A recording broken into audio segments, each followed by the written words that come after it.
যোগ শব্দের অর্থ কি শুধুই আসন, শারীরিক ভঙ্গি, নাকি প্রাণায়াম, নাকি ধ্যান, নাকি আসন, প্রাণায়াম, ধ্যান এই তিনটে মিলেই যোগ? আসুন 11তম বিশ্ব যোগ দিবসে আমরা জানি যোগ শাস্ত্রের প্রকৃত অর্থ কি। এই ভিডিওটি দেখলে আপনারা বুঝতে পারবেন যে যোগ আসলে কি। যোগ কিন্তু আসলে শুধুমাত্র আসন, প্রাণায়াম বা মেডিটেশন না। যোগ আসলে কি সেটার জন্য কিন্তু এই পুরো ভিডিওটি দেখতে হবে। সবার আগে কিন্তু জানতে হবে যোগের উৎপত্তি কবে হয়েছিল। যোগের উৎপত্তি কিন্তু বেদেরও আগে হয়েছিল। আর যারা ভারতবর্ষে আসার আগে, ভারতবর্ষে যখন সিন্ধু সভ্যতা ছিল, তখন সেই সিন্ধু সভ্যতার সময় কিন্তু যোগের অভ্যাস হতো। এবার প্রশ্ন আসতে পারে তার প্রমাণ কি? প্রমাণ হচ্ছে যে যখন সিন্ধু সভ্যতার খনন কার্য হয় এবং সিন্ধু সভ্যতা আবিষ্কার হয়, তখন সেখান থেকে যে সমস্ত মুদ্রাগুলি পাওয়া ছিল, সেই সমস্ত মুদ্রাগুলির মধ্যে কিন্তু যোগ আসনরত মানুষের মূর্তি পাওয়া যায়। অর্থাৎ যে সিন্ধু সভ্যতা অর্থাৎ ভারতে আর্য আসার আগেও যোগ অভ্যাস বা যোগ চর্চা হতো। আমরা জানবো যে যোগ শব্দটি প্রথম আমাদের উৎপত্তি হলো, যোগ শব্দ এরকম থেকে প্রথম যোগ শব্দটি পাওয়া যায় হচ্ছে ঋগ্বেদে। এই যোগ শব্দটি এসছে সংস্কৃত ইউজ ধাতু থেকে।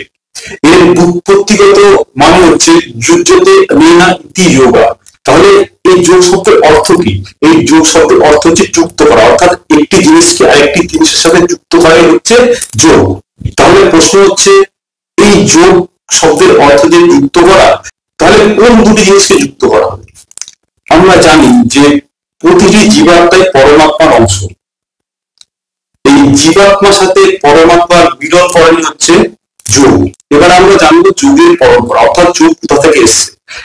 এই যোগ কোথা থেকে এসছে এটি জানতে গেলে আমাদের পড়তে হবে শ্রীমদ ভাগবত গীতার 4th অধ্যায় 1 থেকে 3 নম্বর শ্লোক। এখানে ভগবান শ্রীকৃষ্ণ বলছেন, এই অবিনাশী যোগ আমি সূর্যকে বলেছিলাম, সূর্য তার পুত্র বৈবস্বত মনুকে, মনু তার পুত্র রাজা ইক্ষুকে ইহা বলিয়াছিলেন। হে অর্জুন, এইভাবে পরম্পরাগত প্রাপ্ত এই যোগ রাজর্ষিগণ জেনেছেন, কিন্তু এরপরে এই যোগ দীর্ঘকাল ব্যবধানে পৃথিবী হতে প্রায় বিনষ্ট হয়েছে। তুমি আমার ভক্ত এবং প্রিয় সখা, সেই জন্য এই পুরাতন যোগ আমি তোমার কাছে বললাম, কারণ এটি অতি উত্তম রহস্য, অর্থাৎ গোপনীয় বিষয়। সুতরাং শ্রীমদ ভগবত গীতা থেকে আমরা জানতে পারলাম যে যোগের উৎপত্তি কোথা থেকে হয়েছিল বা যোগের পরম্পরায় কি। এরপরে জানবো আমরা যে ভগবান শ্রীকৃষ্ণ গীতায় যোগের কি ব্যাখ্যা দিচ্ছেন। 2 নম্বর অধ্যায় 50 নম্বর শ্লোকে বলছেন যোগ কর্মসু কৌশলম। এবার আমরা জানবো যোগ শব্দের প্রকৃত ব্যাখ্যা কি। অর্থাৎ ভগবান শ্রীকৃষ্ণ এখানে বলছেন যে এই যোগই হচ্ছে কর্মবন্ধন থেকে মুক্তির উপায়। যোগের ব্যাখ্যাতে গিয়ে ভগবান শ্রীকৃষ্ণ ভগবত গীতা 2 নম্বর অধ্যায় 48 নম্বর শ্লোকে বলছেন সর্বোত্তম যোগ উচ্চতে, অর্থাৎ জীবনের অনুকূল এবং প্রতিকূল পরিস্থিতিতে বিচলিত হয়ে চলবে না, মনকে সমস্ত রকম পরিস্থিতিতে শান্ত রাখাই হলো যোগ। এবার আমরা জানবো যে মহর্ষি পতঞ্জলি, যিনি পতঞ্জল যোগ দর্শন লিখেছেন, তিনি যোগের কি ব্যাখ্যা দিচ্ছেন। মহর্ষি পতঞ্জলি তার পতঞ্জল যোগ সূত্রের 1ম অধ্যায় 2য় সূত্রে বলছেন যোগস্য চিত্তবৃত্তি নিরোধা, অর্থাৎ চিত্তের বৃত্ত সকলের নিরোধ হচ্ছে যোগ। অর্থাৎ আমরা যদি কথাটাকে ভেঙে বোঝার চেষ্টা করি যে যোগস্য চিত্তবৃত্তি নিরোধা বলতে মহর্ষি পতঞ্জলি কি বলছেন, তাহলে এর মানেটা এরকম দাঁড়াবে, যোগ হলো চিত্তবৃত্তির নিরোধ। তাহলে চিত্ত কি? চিত্ত বলতে মহর্ষি পতঞ্জলি এখানে মনকে বোঝাচ্ছেন। মনের মধ্যে চিন্তা, আবেগ এবং অন্যান্য মানসিক কার্যকলাপ অন্তর্ভুক্ত। এরপরে আসছে বৃত্তি। বৃত্তি কি? বৃত্তি বলতে বোঝাচ্ছে, বৃত্তি বলতে মনের পরিবর্তন বা অস্থিরতাকে বোঝায়। যদি একটি স্থির জলের মধ্যে একটি ঢিলকে ফেলা হয়, সেই ঢিল যেমন তার চারদিকে একটা করে তরঙ্গ তৈরি করে, সেই রকম প্রতি মুহূর্তে মনের মধ্যে বিভিন্ন রকম তরঙ্গ তৈরি হচ্ছে। এই তরঙ্গগুলোকে একত্রে বৃত্তি বলা হচ্ছে। এরপর 3য় কথা আসছে নিরোধ। অর্থাৎ নিরোধ শব্দের অর্থ কি? নিরোধ শব্দের অর্থ হচ্ছে সংযম বা নিবৃত্তি। অর্থাৎ যোগস্য চিত্তবৃত্তি নিরোধ বলতে বোঝানো হচ্ছে, অর্থাৎ যোগাভ্যাসের দ্বারা মনের অস্থিরতাকে নিয়ন্ত্রণ করে মনকে স্থির ও শান্ত করা যায়। নিয়মিত যোগাভ্যাসের দ্বারা ক্লাম, ক্রোধ, মোহ, অনুরাগ এবং স্নেহ এই 5টি বৃত্তিকে পরিহার করা সম্ভব। এই 5টি বৃত্তিকে পরিহার করতে পারলে মনুষ্য জীবন থেকে মুক্তি লাভ এবং নিজের জীবনকে জন্ম মৃত্যুর বন্ধন থেকে মুক্ত করে মোক্ষ লাভ করা সম্ভব। অর্থাৎ এক কথায় যোগ অভ্যাসের দ্বারা জন্ম মৃত্যুর যে বন্ধন, সেই বন্ধনকে ছিন্ন করে মোক্ষ লাভ করা সম্ভব। এই যোগ সাধনার জন্য মহর্ষি পতঞ্জলি অষ্টাঙ্গিক যোগের কথা বলেছেন। এই অষ্টাঙ্গিক যোগের মধ্যে 8টি অঙ্গ রয়েছে। এই 8টি অঙ্গ হচ্ছে ইয়ম, নিয়ম, আসন, প্রাণায়াম, প্রত্যাহার, ধারণা, ধ্যান, সমাধি। ইয়মের মধ্যে আবার 5টি ভাগ আছে। প্রথম হচ্ছে অহিংসা। অহিংসা হচ্ছে শুধুমাত্র প্রাণী হত্যা বন্ধ করাই নয়, তার সাথে সাথে কায় মনোবাক্যে কোনো প্রাণীকে দুঃখ না দেয় হচ্ছে অহিংসা। এরপর হচ্ছে সত্য। সত্য হচ্ছে সর্বদা সত্য কথা বলা এবং জীবনে ছল ও কপটতার আশ্রয় না নেওয়া।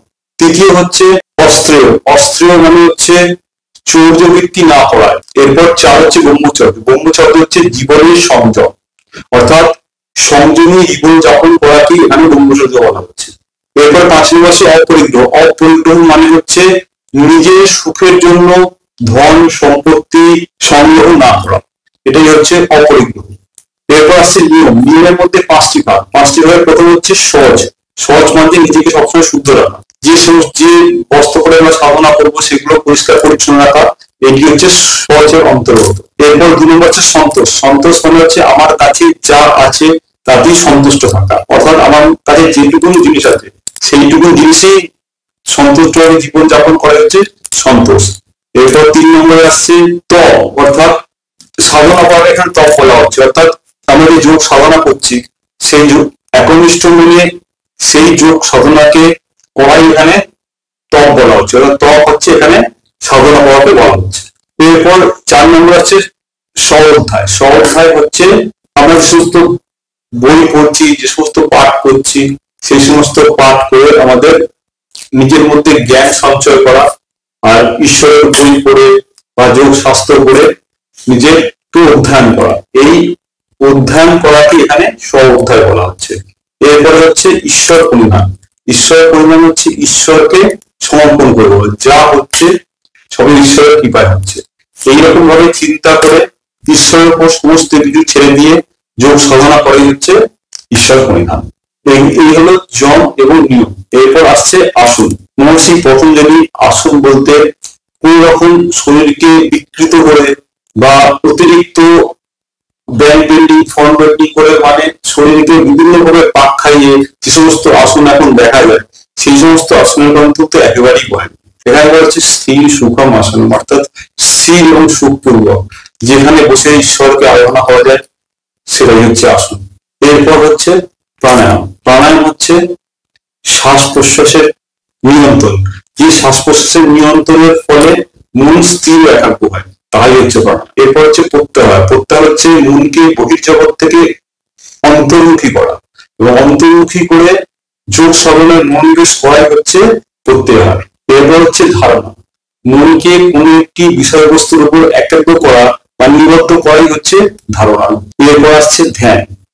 ধ্যান বা মনন, যা মনকে গভীরভাবে একাগ্র করে এবং সচেতনতার দিকে নিয়ে যায়, তাই হচ্ছে ধ্যান। এরপর মহর্ষি পতঞ্জলির অষ্টাঙ্গিক মার্গে শেষ মার্গ অর্থাৎ সমাধি। সমাধি বা আত্ম উপলব্ধি চূড়ান্ত চেতনা, মুক্তি বা নির্বাণ লাভের অবস্থা। এটি হলো যোগের শেষ অবস্থা।